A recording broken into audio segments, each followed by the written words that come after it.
पहिल्यांदा तर श्री भगवंतांच्या चरणी मी नतमस्तक होतो आणि मला अतिशय आज आनंद आहे की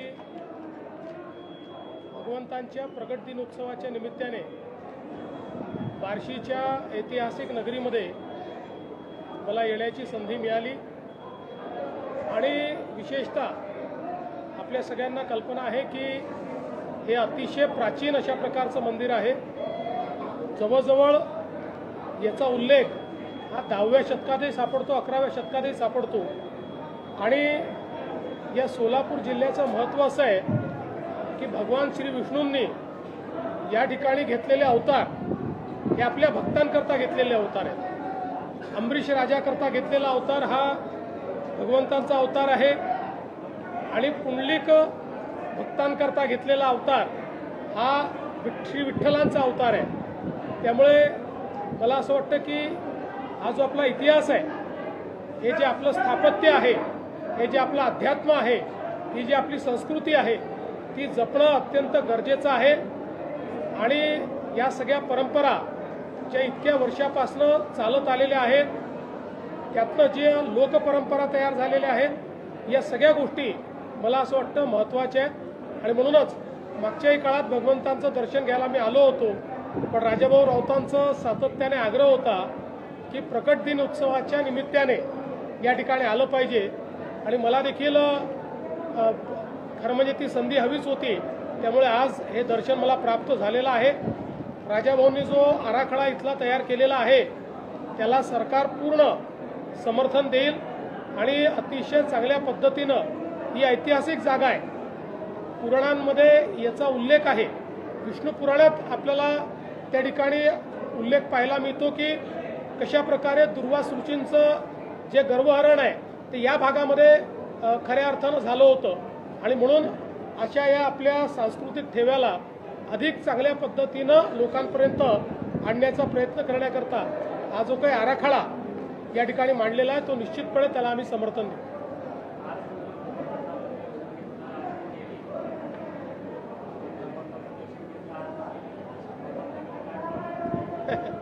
भगवंताने सगळं दिलंच आहे आणि मी तर नेहमी असं म्हणतो की आपले ईश्वर असे आहेत की ज्यांना मागावं लागत नाही, त्यांच्याकडे जाऊन आपण नतमस्तक झालं तर सर्व मनोकामना पूर्ण होतात आणि शेवटी ईश्वरीय शक्ती ही आपल्याला मानसिक बळ देणारी आणि मानसिक बळ मिळालं तर किती प्रश्न समोर आले तरी आपण त्याच्यावर उत्तर शोधू शकतो। भारतीय जनता पार्टी बाबतीत बोललं जातं भाजप हा शहरी लोकांचा आणि शहरी मतदारांचा पक्ष आहे, परंतु मागील 2 महिन्यापूर्वी बार्शी तालुक्यात जिल्हा परिषद आणि पंचायत समितीच्या निवडणुका झाल्या। त्यामध्ये माजी आमदार राजेंद्र राऊत यांच्या नेतृत्वाखाली जिल्हा परिषदेच्या 6 पैकी 6 आणि पंचायत समितीच्या 12 पैकी 12 अशा 18-0 फरकानं राजाभाऊंनी 54,000चं मताधिक्य घेऊन ग्रामीण भागात भाजप पक्ष बळकट करण्याचा प्रयत्न केला आणि ते मास लीडर आहेत हे पुन्हा एकदा दाखवून दिलं। ह्या निकालानंतर बार्शी शहर आणि तालुक्यात बॉम्बच्या बाबतीत आपल्याकडून राजभाऊ नाईक कोणत्या मोठ्या प्रकारचं बक्षीस मिळेल याबाबत सातत्याने चर्चा होती। मला असं वाटतं की या निवडणुकीचा जो निकाल आहे तो एक प्रकारे जनतेने मागच्या काळात जी चूक केली त्याची जाणीव होऊन एक मोठा आशीर्वाद हा राजाभाऊंना जनतेने पुन्हा दिलेला आहे। किंबहुना सातत्याने वर्षानुवर्ष जनतेची सेवा करणारे, जनतेकरता संघर्ष करणारे राजाभाऊ आहेत। त्यामुळे मी एवढंच सांगेन की त्यांना अजून भरपूर राजकीय आयुष्य आहे, अनेक पदं त्याच्यामध्ये मिळतील आणि निश्चितपणे त्यांच्यासारख्या नेत्याची भारतीय जनता पार्टीत कदरच होती। विधान परिषदेसाठी जे आहे राजाभाऊंचं नाव चर्चेत येतं, या चर्चेत काय शक्यता आहे? असं आहे की विधान परिषदेकरता कुठली नावं आहेत, त्याचं काय होणार आहे याचा निर्णय काही मी घेत नाही, तो आमचं देशाचं पार्लमेंटरी बोर्ड घेतं। त्यामुळे तिथनं निर्णय जे काय होतील त्यानुसारच सगळे निर्णय होतील। पण एवढंच सांगतो की राजाभाऊ राऊत यांना भविष्य आहे। साहेब, कोल्हापुरात 15पेक्षा अधिक तरुणींवर अत्याचार झाल्याचं समोर येते. लव जिहादचा संशय असल्याचं देखील समोर येते कोल्हापुरात. बघा, आता तुम्ही कुठल्या घटनेचा उल्लेख करताय त्याची माहिती माझ्याकडे नाही आहे. त्याची माहिती घेऊनच मी त्या संदर्भात बोलेन.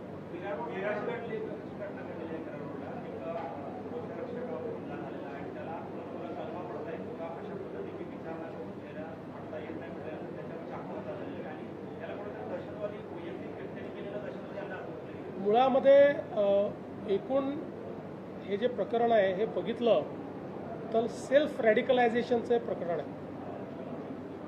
मोठ्या प्रमाणात पुस्तकं, साहित्य, इंटरनेट या माध्यमातनं रॅडिकलायझेशनचा जो प्रयत्न आहे त्या प्रयत्नातनं हा जो व्यक्ती आहे, आरोपी आहे, हा तयार झालेला दिसतोय. त्यामुळे याला केवळ काहीतरी आपल्याला जिहाद करायचा आहे आणि जिहाद करायचा म्हणजे इतर धर्मियांना मारायचं आहे अशा पद्धतीच्या विचाराने पेटून त्यांनी हे कार्य केलेलं आहे. त्याला पकडलेलं आहे. आता ATS आणि NIAची मदत घेऊन या रॅडिकलायझेशनच्या पाठीमागे कोण कोण आहे हे देखील या ठिकाणी शोधण्यात येईल. याचं कुटुंब हे परदेशात आहे, ते अमेरिकेमध्ये आहे. हाही अनेक वर्ष परदेशात राहिलेला आहे. त्यानंतर इथे आल्यानंतर पहिल्यांदा कुर्ल्यामध्ये आणि त्याच्यानंतर नवानगरला तो राहायला आला. त्यामुळे आता याच्या पाठीमागे कोण कोण आहेत, याच्या लिंकमध्ये कोण कोण आहेत, अजून कोणी असे रॅडिकलाइज झाले आहेत का, या सगळ्या गोष्टी ज्या आहेत त्या आता तपासामध्ये पुढे येतील.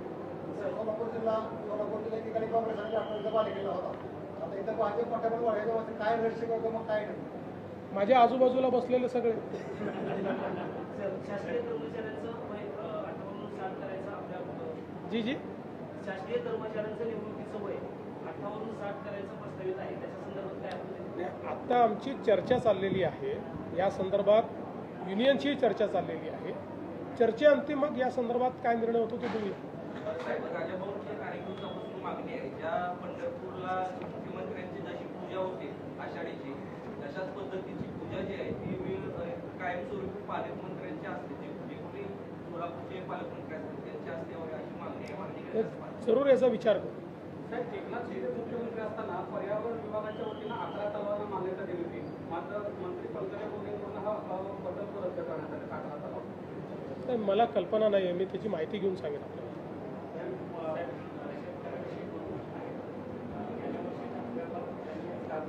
थोडं मोठ्याने.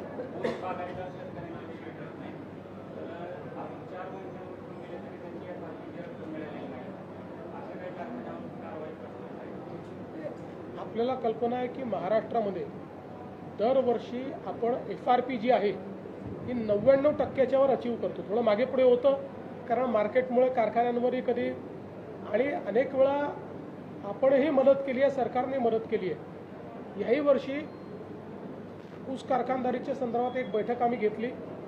त्याच्यावर एक आम्ही सचिव समिती तयार केलेली आहे. या सचिव समितीला यावेळच्या हंगामापुढची काय अडचणी आहेत त्या अडचणींचा आढावा घेण्याकरता सांगितलेला आहे. त्यानंतर एक शिष्टमंडळ घेऊन पुढच्या काळामध्ये मी स्वतः केंद्र सरकारकडे जाणार आहे. ज्या शिष्टमंडळामध्ये विशेषतः या ठिकाणी ऊस आणि कांदा उत्पादन यांचं एक शिष्टमंडळ घेऊन केंद्राकडनं याच्यामध्ये काय मदत मिळू शकते किंवा कशा प्रकारे नीती निर्धारण केलं जाऊ शकतं या संदर्भातला निर्णय आम्ही करणार आहोत. त्यांच्या घरावरती जे आहे ते काही शिवाजी बोलवतात कॉम्रेड पवन पानसरेंचे जे काही सहकारी त्यावेळेस होते किंवा त्यांच्या विचारांचे जे लोक आहेत त्यांनी त्यांच्या निषेधार्थ जो आहे तो मोर्चा काढला होता. त्या मोर्चेकऱ्यांना आता सध्या ते पकड केली जाते. खरं म्हणजे निरर्थक वाद उभा झालेला आहे. पहिल्यांदा तर हे लक्षात ठेवा की या देशामध्ये छत्रपती शिवरायांचा कोणी अपमान करू शकत नाही. छत्रपती शिवरायांचा मान इतका मोठा आहे की कोणीही त्यांचा अशा पद्धतीनं अपमान करणं हे शक्यच नाही आहे. आता हे जे पुस्तक लिहिलं गेलं आहे 1979ला लिहिलं गेलेलं आहे त्याच्यावर आज वाद उकरून काढायचा आणि दोन्ही बाजूंनी एकमेकावर भिडायचं मला असं वाटतं की शुद्ध असामाजिक अशा पद्धतीचं असंवेदनशील अशा पद्धतीचं हे कृत्य आहे. मला असं वाटतं आक्षेप घेणाऱ्याने पुस्तक वाचलं आहे की नाही मला माहिती नाही. आंदोलन करणारे तिकडनं जे आलेले आहेत ते आपण कशाकरता करतो हे त्यांना माहिती आहे की नाही मला माहिती नाही. केवळ कुठला तरी मुद्दा पकडायचा आणि त्याच्यावर विवाद उभा करायचा आणि चर्चेत राहायचं हा प्रयत्न योग्य नाही. सर, घाटकोपऱ्यातील लहान मुलींच्या अत्याचार प्रकरणी किरण सोमय्या 12 तास आंदोलन केलेले आहे. त्या संदर्भात क्राईम ब्रँच देखील तपास करते. पुढील आपली कारवाई काय असणार आहे? किरीट सोमय्यांची मागणी आम्ही मान्य केलेली आहे. त्यानुसार त्या ठिकाणी तो जो तपास आहे हा तपास क्राईम ब्रँचला वर्ग करण्यात आलेला आहे आणि त्याचसोबत ज्या ज्या लोकांनी या तपासामध्ये कुठेही कुचकामीपणा केलेला आहे त्यांच्यावर आम्ही कारवाई करतो. बार्शी तीर्थक्षेत्र विकास आराखडा शासनात नगरपालिकेने सादर केला आहे. मागच्या वेळेच्या सगळे तुम्ही असं म्हणाला की निरीक्षक आहे, परंतु अद्याप त्या आराखड्यात काय नेमकी अडचणी? त्याला अडचणी नसतात. त्याच्याकरता खूप वेगवेगळे फोरममधनं तो जावा लागतो. आराखडा शासनाला गेला म्हणजे पहिले कलेक्टरची कमिटी असते, त्याच्यानंतर पालकमंत्र्यांची समिती असते, त्याच्यानंतर जिल्ह्याची समिती करून तो राज्याच्या समितीकडे येतो, व त्याच्यानंतर HPC असते, त्याच्यानंतर मुख्यमंत्री कमिटी असते. एवढ्या सगळ्या याच्यातनं एक आराखडा जातो.